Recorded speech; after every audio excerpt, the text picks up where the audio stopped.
उनकी परफेक्शन की जिद और डिटेलिंग की आदत कुछ ऐसी थी कि जब तक उन्हें वो मनचाही चीज ना मिल जाए तब तक उन्हें चैन ही नहीं आता था, और यहां तक कि वो दूसरों को भी चैन नहीं लेने दिया करते थे। के आसिफ एक ऐसे फिल्म डायरेक्टर जिन्होंने अपने 30 साल के लंबे करियर में तकरीबन आधी दर्जन फिल्में बनाई और जिनमें से 2 कभी पूरी भी नहीं हो पाई।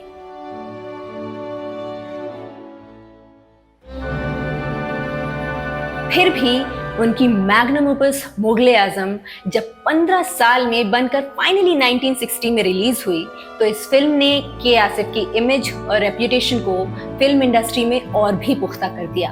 फिर मैं एक ऐसा बुत बनाऊंगा जिसके कदमों में सिपाही अपनी तलवार, शहंशाह अपना ताज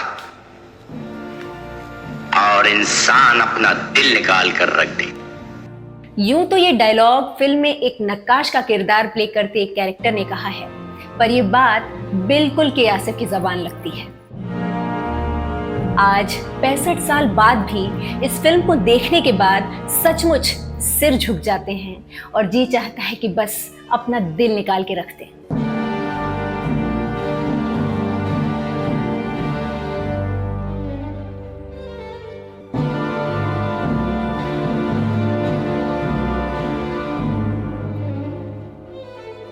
मुगले आजम में वो सब बातें मौजूद थी जो एक मेमोरेबल फिल्म में होती हैं। बेहतरीन स्टोरी, कभी ना भूलने वाले dialogues, massive production value, beautiful cinematography and art, royal costumes, majestic dance और अकम्प्लिश्ड एक्टर्स।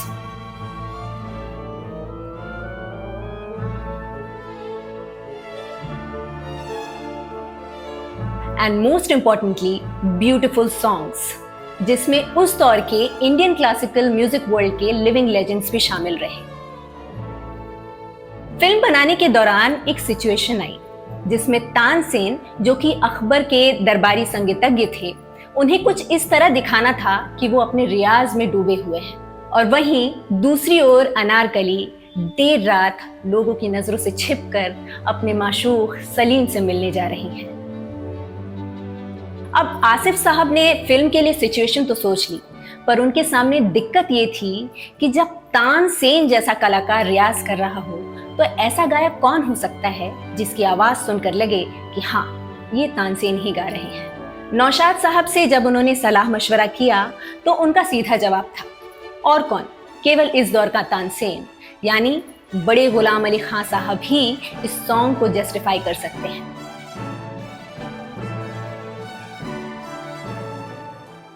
अब दिक्कत ये थी कि खान साहब फिल्मों के लिए नहीं गाया करते थे।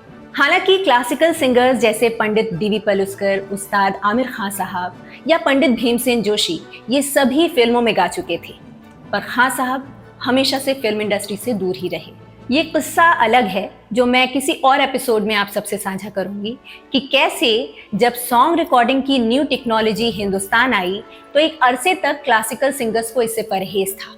फिलहाल अपनी कहानी पे वापस आते हैं। के आसिफ ने नौशाद साहब की इस बात को कि खान साहब फिल्मों में नहीं गाया करते को ज्यादा तवज्जो नहीं दी और उनसे गुजारिश की कि आप बस एक मीटिंग अरेंज करवाइए, बाकी मैं देख लूंगा। इसके आगे का वाकया नौशाद साहब ने कई जगह शेयर किया है कि कैसे डायरेक्टर के आसिफ ने उस्ताद बड़े गुलाम अली खान साहब को फिल्मों में गाने के लिए कन्विंस किया, या यूं कहें कि मजबूर किया। नौशाद साहब ने दूसरे ही दिन मीटिंग अरेंज की।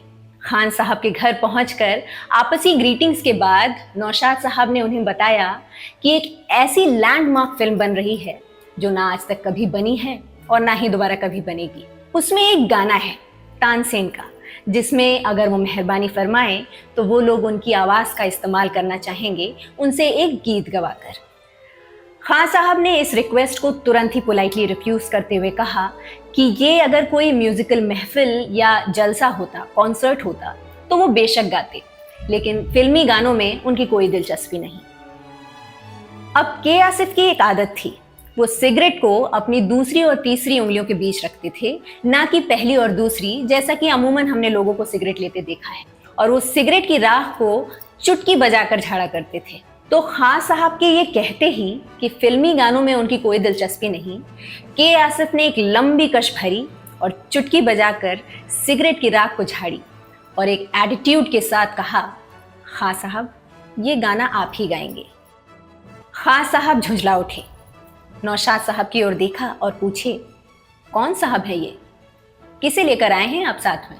नौशाद साहब ने बताया कि यही तो हैं इस फिल्म के प्रोड्यूसर और डायरेक्टर। खां साहब ने दोबारा बिना कोई दिलचस्पी दिखाए फिर से ऑफर रिफ्यूज कर दिया। अब के आसिफ ने फिर चुटकी बजाई, सिगरेट झाड़ा और कहा, खां साहब गाना तो आप ही गाएंगे, कीमत आपकी, उसमें दूसरा लफ्ज नहीं कहूंगा।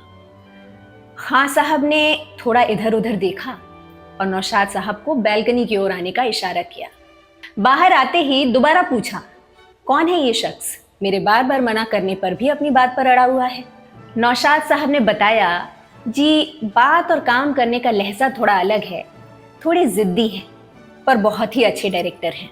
खां साहब कुछ सोचने लगे, फिर कहा, मैं कुछ ऐसा कहता हूँ जिससे ये खुद ब खुद उठकर चले जाएं।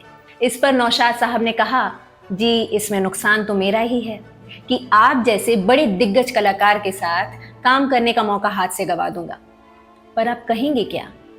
खां साहब बोले, मैं कुछ ऐसी रकम रख देता हूँ जिससे बात वहीं के वहीं खत्म हो जाए।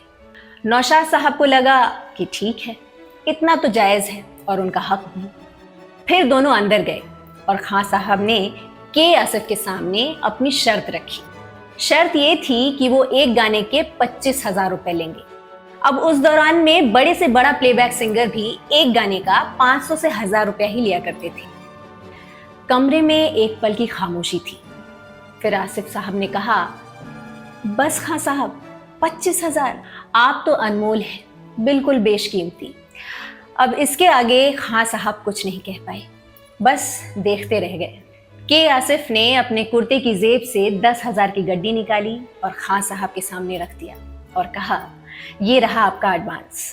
खां साहब हैरत से नौशाद साहब की ओर मुड़े और दबी आवाज में कहा, बड़ा कदरदान इंसान है।